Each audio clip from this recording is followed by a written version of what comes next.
Welcome to the 10th Rising Tide Ocean podcast. Today I'm with Blue Frontier's Natasha Benjamin. Hi, David. Hey, Natasha.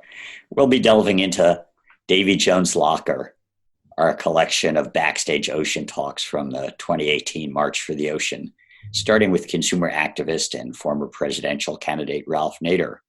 Ralph's latest book is The Ralph Nader and Family Cookbook, Classic Recipes from Lebanon and Beyond. So we're here in Northern California off the North Pacific, and you're at home with a couple of kids. How have you been maintaining your sanity? I understand you've been getting into those cold waters some. Yeah, as soon as I figured out I could escape to a few local beaches, I've been trying to get in the ocean and get salty, go surfing, take my daughter surfing as much as I can. It's kind of the only way to stay sane these days is to submerge a little bit. So you were surfing with your daughter a few days ago. Yep, we were surfing off the Marin coast here. And amazingly, we got a nice south swell, so it's not too chilly. And even when we don't catch any waves, it still feels good. Good. And because we're not in Southern California, the beach is not too crowded. You got to get there early. That's the key. Dawn patrol. Yeah, some things don't change. Okay, so let's hear from the man who's, along with dozens of other organizations, helped inspire me to launch Blue Frontier.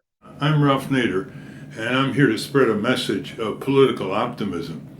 Because although the Trumpsters in the White House, led by President Trump, think that the ocean should be nothing more than a huge gas station and a huge garbage dump, to quote David Halvarg and Bill McKibben, and although they want to allow offshore drilling on the Atlantic and Pacific coasts, like in the Gulf of Mexico, and although they want to shrink the marine estuaries, the marine reserves that even George W. Bush started, they can be stopped cold because of all the struggles against big business and their government toadies.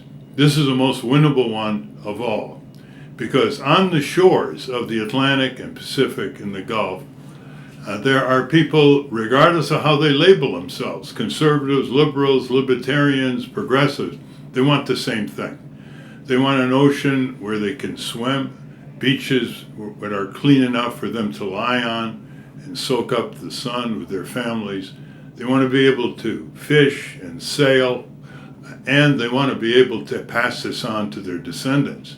They don't hate their descendants the way the omniciders in the White House and big business in the oil and gas and coal industry seem to dislike what our founding fathers called posterity, our children, grandchildren, great-grandchildren, and their children, grandchildren, and great-grandchildren who will inherit the earth, this tormented earth of ours.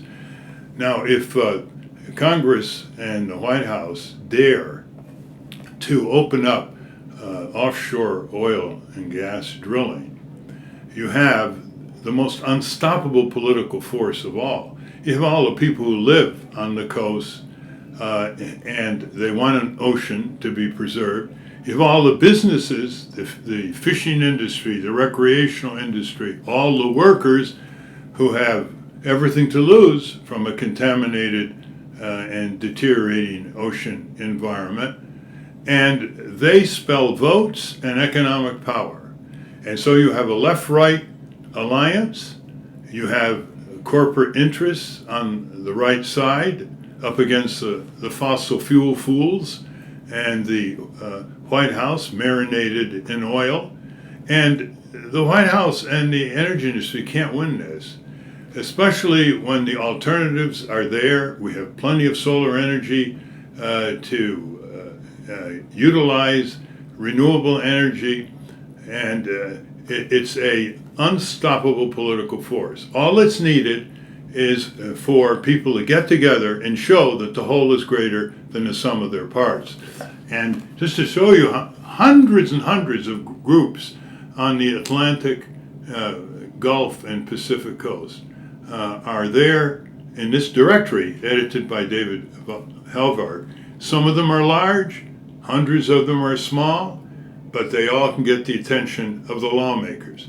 What we have to remember is there are only 535 members of Congress. They're the ones who are going to make the decision.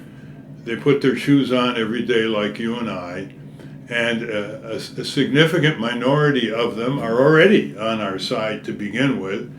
And if we capture control of Congress from the congressional districts, they won't be able to entrench their omnicidal policies. If people just organize and merely collectively bellow, it will scare these politicians when they go back home for these town meetings and these glad-handing sessions. And if the collective force of the people add lawsuits and they add face-to-face lobbying with the senators and representatives, not allow their flacks to get in the way, that's even more an unstoppable political force. Because the one thing senators and representatives in the House can't stand is a left-right conservative liberal alliance coming into their office and saying, stop, period. They know how to game liberals, they know how to game conservatives. They're terrified when you get a left-right alliance. I think one other suggestion is, and I've pursued this in my fable, Animal Envy, is we need to give inanimate parts of the earth, and we need to get the aquatic life in the oceans an opportunity to speak to us. Doesn't mean we'll always understand. Here are some sounds made by a sleeping Weddell seal on the ice in Antarctica, recorded by photographer John Bozinoff.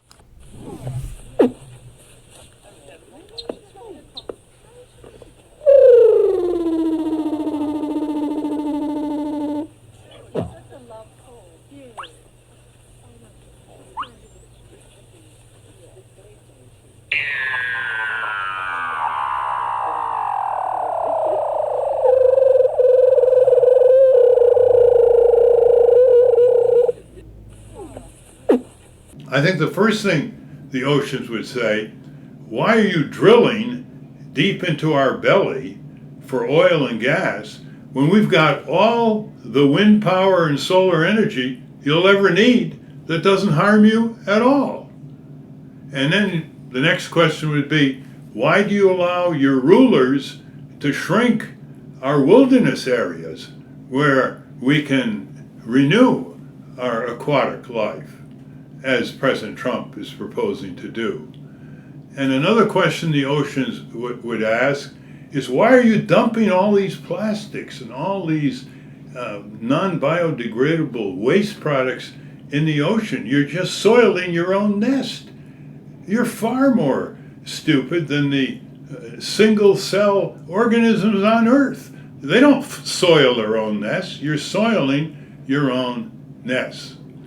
And we should add questions like that. The oceans, which have been around for several billion years, might also ask, you're supposed to be intelligent human beings. Why do you hate your descendants?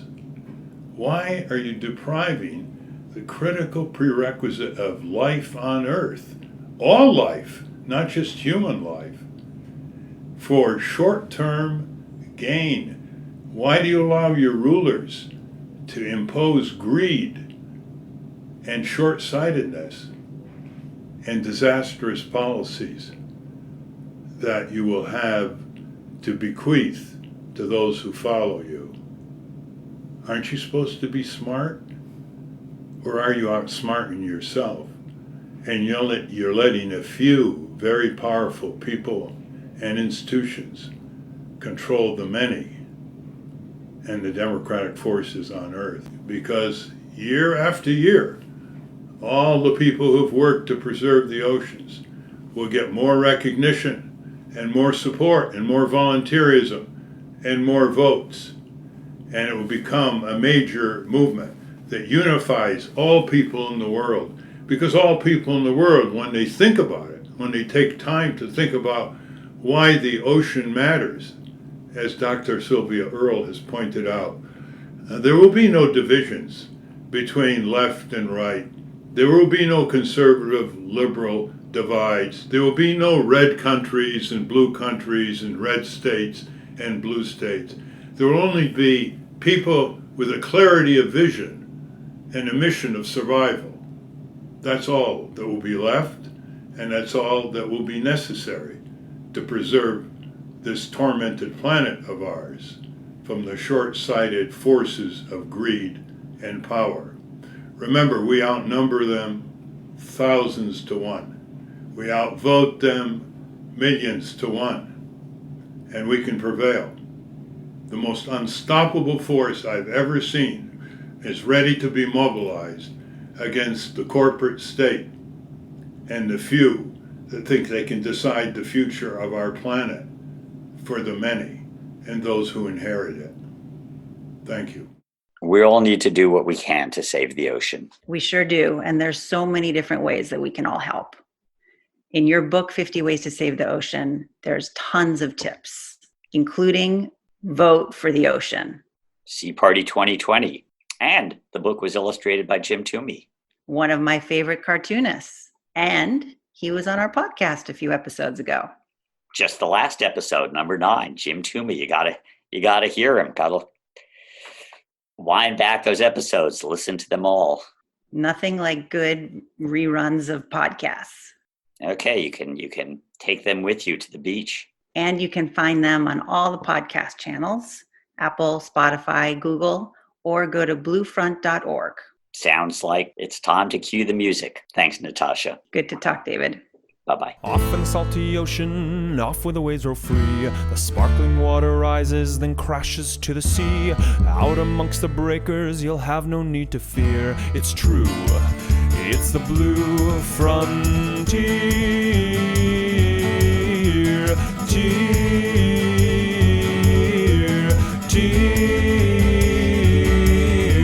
Off in the salty ocean, off to the blue frontier.